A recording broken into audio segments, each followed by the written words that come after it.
Hello বন্ধুরা, আজকে রান্না করব রোস্ট। চলুন শুরু করা যাক। তারপর দিয়ে নিব সামান্য পরিমাণ লবণ, সামান্য পরিমাণ টমেটো সস। এটা দিয়ে ভালো করে মাখিয়ে নিব, যাতে করে মশলাগুলো মাংসের গায়ে ভালো করে মাখে। এরপর আমি অফ ক্যামেরায় সামান্য পরিমাণ হলুদ গুঁড়ো দিব, যাতে করে মাংস ভাজলে একটু সুন্দর কালার আসে। তারপর আমি 20 মিনিটের জন্য রেস্টে দিয়ে রেখেছি। তারপর একটা প্যানে আমি সামান্য পরিমাণ তেল নিয়েছি। তেলটা গরম হয়ে আসলে আমি চিকেনগুলো এখানে ছেড়ে দিব।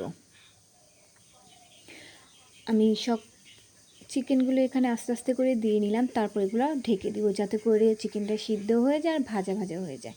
দেখতেই পাচ্ছেন কীরকম ভাজা হয়েছে। আমি 10 মিনিটের মতো ভেজেছি। তারপর আবার নাড়াচাড়া করে আমি আবারও 5 মিনিটের মতো হবে ভেজেছি।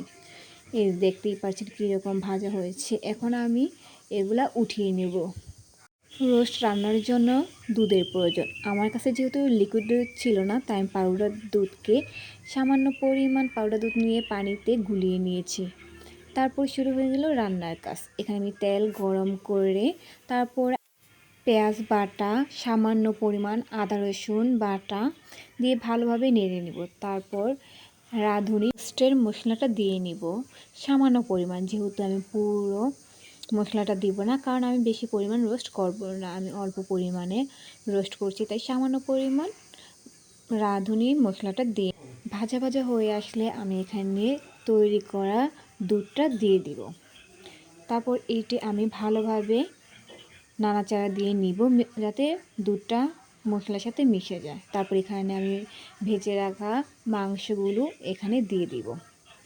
দিয়ে এইটা আমি ভালোভাবে মশলার সাথে কষিয়ে নিব 5 মিনিট।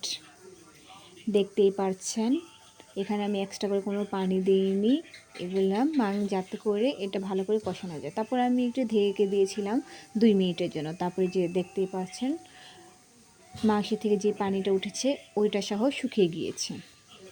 তারপর যখন এই রকম ভাজা ভাজা হয়ে গিয়েছে, তখন আমি কিছু পরিমাণ পানি দিয়ে নিয়েছি, যাতে এটি ভালো করে সিদ্ধ হয়ে আসে।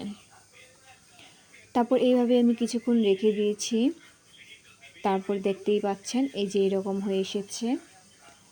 তারপর আবার এটা আমি ঢেকে দিয়েছি 10 মিনিটের জন্য। তারপর যখন ঝোলটা একদম শুকিয়ে গিয়েছে, এই পর্যায়ে আমি এটা নামিয়ে নিয়েছি। এই ভিডিও দেখে আপনারা রান্না করে থাকলে আমাকে জানাবেন। খুব সহজ পদ্ধতিতে রান্না করাটা আমি শিখিয়ে দিলাম।